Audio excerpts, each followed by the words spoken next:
Hello tout le monde, j'espère que vous allez bien. On se retrouve pour le jour 3. Alors aujourd'hui j'ai 2 entretiens de prévus. Ce qu'on fait c'est qu'on ira faire un petit tour au centre à la fin du boulot.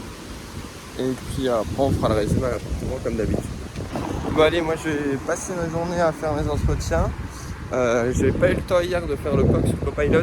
J'ai commencé à regarder un peu plus. Mais j'ai pas réussi à faire ce que je voulais. Bon allez, moi je vous dis bonne journée et puis à ce soir.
Ok, c'est parti.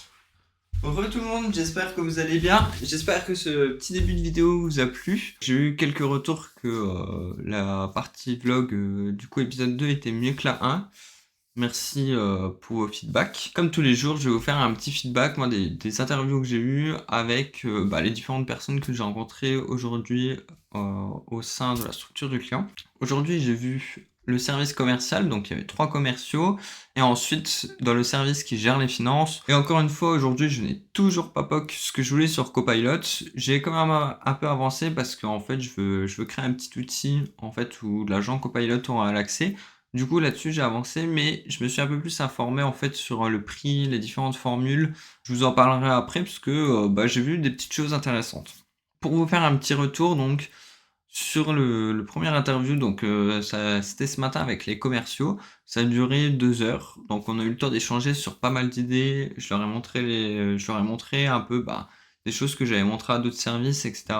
Et là, la deep recherche était super intéressante pour faire une analyse de marché. Forcément, au lieu d'aller chercher plein de sources sur Internet, de les croiser, de compiler ça dans un document, enfin un rapport, hein, voilà, de faire une analyse business. Et ben là, tout simplement, avec la Deep Research, ça va beaucoup plus vite et franchement, ça vous abat 80% du boulot. Donc le directeur commercial était assez ravi de cette démonstration.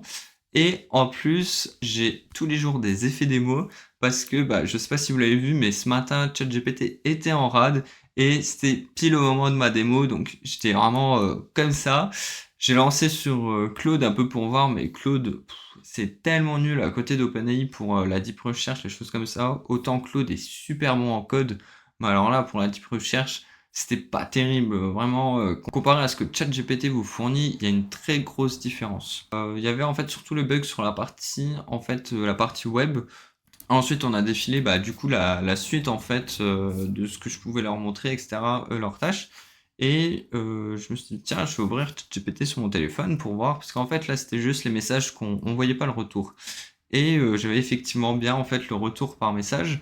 Donc, au final, j'ai pu continuer la démonstration de la deep research sur mon téléphone, et ce qui a permis aussi de rattraper le coup comparé à Anthropic, où là, on avait vraiment un résultat. Voilà, le directeur commercial était super content. En plus, ChatGPT a trouvé des éléments qui sont très nouveaux et un peu rares à trouver. Donc, tip top. Ensuite, j'aurais fait une démonstration bah, du coup de ce que le nouveau modèle de Google pouvait faire. Nano Banana là pour l'édition d'images, donc Gemini 2.5 Flash. Et bah, ils ont été encore une fois super ravis de cette démo. Donc là, le but, ça serait avoir l'intégration, les choses comme ça. Mais déjà de faire une petite application qui puisse, eux, pouvoir l'utiliser bah, tout simplement pour, avec leurs clients, tout simplement intégrer les visuels avec la marque du client pour que le client puisse se projeter. Je pense qu'à l'avenir, il faudra l'intégrer dans le RP, mais si on le fait pas de suite, je pense que c'est aussi bien d'avoir une application à côté qui nous permettrait bah, en fait tout simplement de la monter franchement, je pense en une semaine, on peut monter quelque chose de rapide que l'utilisateur peut tester, commencer à nous faire des retours et ensuite on pourra l'intégrer proprement dans le RP, ce qui permettra à l'utilisateur d'avoir une application pour tout faire. Puis encore une fois, dans ce service, il y a aussi bah, la veille stratégique, enfin de la veille tout court sur son domaine à faire. Donc là, encore une fois, il y a cette histoire d'agent de veille. Je pense que c'est quelque chose qui va être très très demandé, même par beaucoup d'entreprises, parce qu'en fait, si vous faites pas votre veille, c'est un peu compliqué de se tenir à jour des nouveautés, des choses comme ça.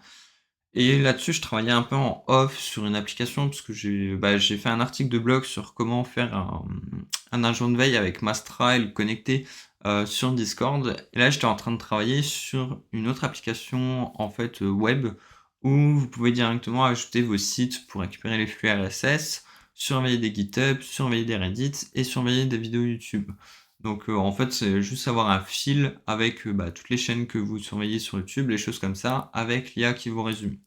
Je pense que ça peut, c'est peut-être une idée aussi d'application que je peux lancer à côté, parce qu'au final, je dirais, j'ai pas les chiffres exacts, je pourrais vous les redonner au dernier jour. Au final, sur 10 personnes interrogées, il y en a 6 qui sont intéressées par cette idée. Donc je pense qu'il y a vraiment aussi un besoin, mais je ne pense pas personnel. Je pense que ça serait plutôt une application en B2B parce que je vois mal quelqu'un en fait aller payer lui-même son abonnement pour faire de la veille et en plus c'est surtout de la veille généralement qui est liée à notre métier, donc ça serait plus à l'entreprise de prendre cet abonnement. Il y a eu aussi une autre idée qui a émergé et que je trouve super intéressante, et là encore une fois on voit que le mélange algo-IA et franchement je pense que c'est le meilleur combo pour faire des applications, des workflows, des choses comme ça. L'idée ce serait de scanner tous les journaux des régions et donc récupérer bah, tout simplement le contenu des différents journaux, ça serait de l'algo pur et bête, mais ensuite pour classer les articles par pertinence en fonction de ce qu'ils recherchent eux, et ben c'est là que l'IA va entrer en jeu parce que au lieu de faire de l'algo simple et bête qui va juste repérer des mots-clés, et c'est là que l'IA rentre en jeu parce qu'elle va pouvoir analyser elle tout l'article et voir si ça concerne vraiment la demande du client, et si oui, elle va pouvoir envoyer l'information. Je vous dévoile pas non plus l'idée hein, parce que ça sera un peu dévoilé aussi de leur stratégie commerciale. Mais franchement, c'était un super échange avec eux. Ils ont vraiment eu plein d'idées. Je pense que c'est avec eux que j'ai le plus complété en fait le Excel. Donc c'était vraiment un échange agréable. Et ensuite, on a eu la partie finance où là, j'ai vu une première personne qui s'occupe un peu de gérer comment le business, enfin, quelle stratégie prendre pour les prochains mois, la prochaine année, mettre les KPI dans les différents services, les KPI personnels, les choses comme ça. Et avec cette personne, là, c'est un peu plus compliqué puisque lui, il travaille plus sur des graphiques, des choses comme ça. Et là, ce qui va rentrer en place, une fois qu'on aura toutes les données dans le RP, ça va tout simplement être de l'algo pour faire les règles qu'il veut, les choses comme ça, afficher au final les données et les trier comme il le veut. Donc pour la partie là, c'est vraiment plus de l'algo. Et la dernière personne que je veux en finance, donc là, ça sera plus aussi de la rédaction, en fait, dans les mails, les présentations, PowerPoint, les choses comme ça. Et pour cette personne, elle a un autre projet aussi en perso. Et du coup, je vais tout simplement présenter la type recherche aussi pour qu'elle puisse tout simplement faire des recherches sur son projet qu'elle veut lancer à côté. Et le résultat était assez impressionnant parce qu'elle a trouvé des choses qui l'intéressent même et elle m'a demandé de lui partager la conversation. Elle pense pas que l'IA serait autant utile juste sur des choses comme ça.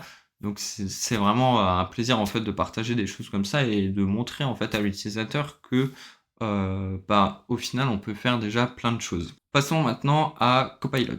Donc Copilot, il y a les versions en fait en personnel si vous voulez.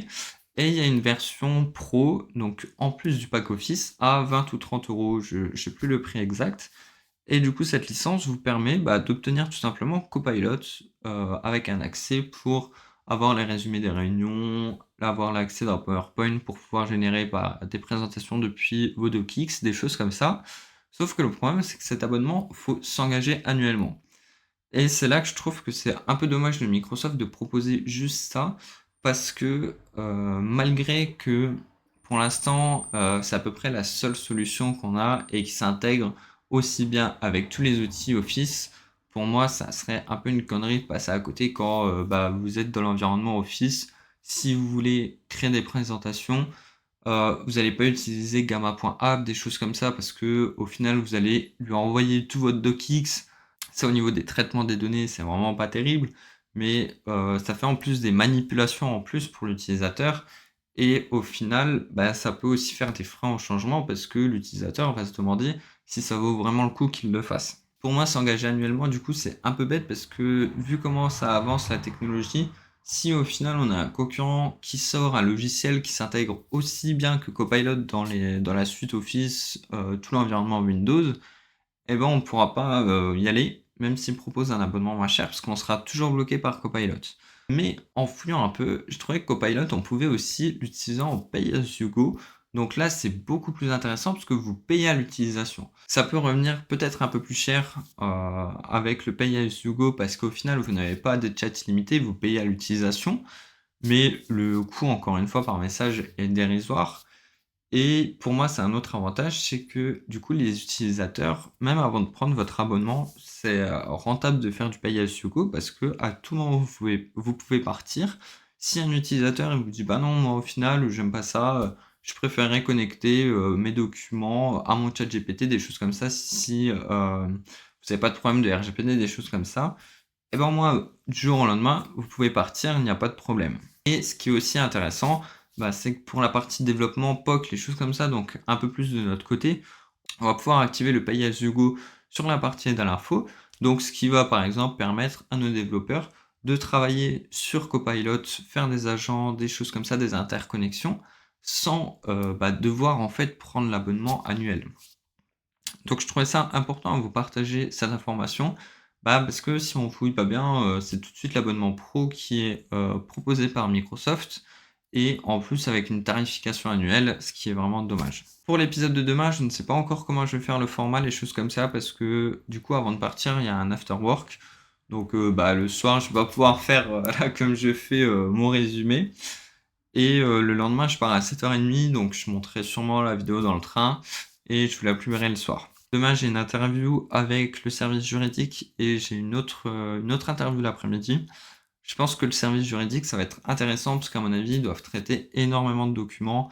Et là, encore une fois, je pense que la partie Copilot pour les PDF, les choses comme ça, résume-moi telle ou telle chose, trouve-moi cette loi ici. En fait, s'il y a tout en PDF, ça va être cool. s'il y a des interconnexions avec le site, par exemple Légifrance, enfin Legal Place, des choses comme ça, où il y a toutes les lois qui sont référencées, les jurisprudences et tout. Là, faudrait peut-être voir s'il y a une API pour que l'agent puisse tout simplement y accéder et là pouvoir le questionner sur des lois. Je pense que ça serait super intéressant et que ça fera gagner du temps à la personne. Je ne sais pas encore si elle a ce besoin, mais voilà, je fais une petite projection déjà pour demain. Et merci à toutes les personnes qui ont regardé les précédents vlogs. Merci aussi pour ceux qui font les interactions sur LinkedIn qui me permettent de booster un peu plus l'algo des posts. Encore une fois, n'hésitez pas à liker et à partager cette vidéo YouTube. Et n'hésitez pas à vous abonner. Puis on se dit à demain pour la journée finale. À plus!